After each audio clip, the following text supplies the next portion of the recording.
Virtual community is very important for nowadays because in today's world it's the screen age, and the screen is the paper and pencil of our time. So to make the world a better place, to make the world more communicable, we need the virtual community.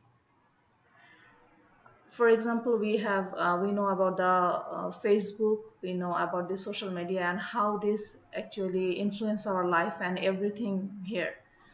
And the students are also using this Facebook.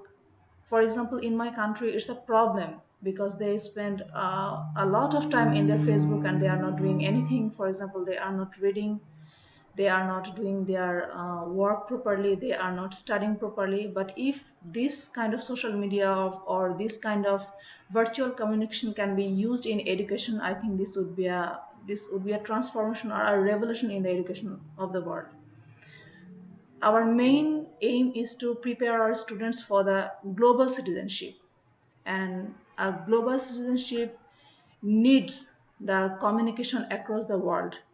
And it is important to know the multicultural element because a global citizen has to be aware of the sensitivity, has to be aware of the what other cultures value, and they also have to share what there is in their own culture.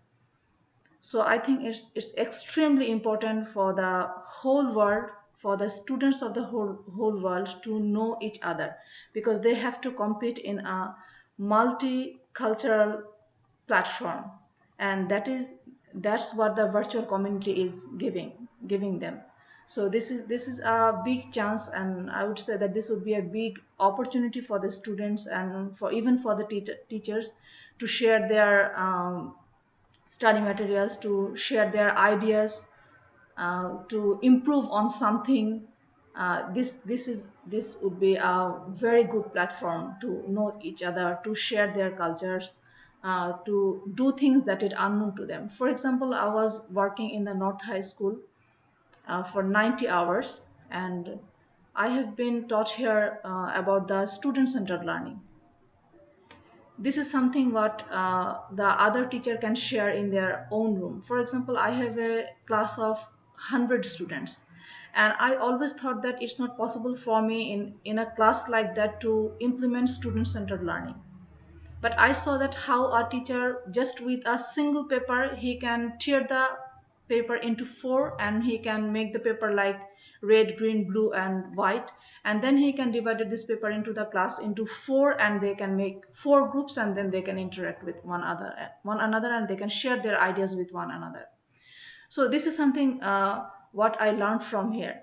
And the other thing is that our schools are very passive. For example, the students are facing towards the teacher, and the students thought that the teacher is the sage of the stage, and the teacher will do everything, and the teacher knew everything, and they never came with things what is important for them, and they never talk about the things. And it's almost like the banking education what we learned from here, that the student is like an empty brain, and the teacher can put anything what she or he wants.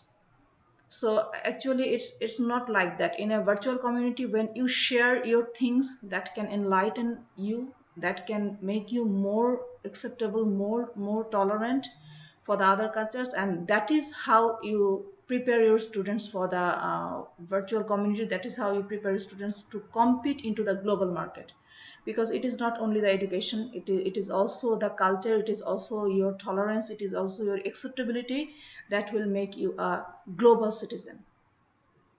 Thank you.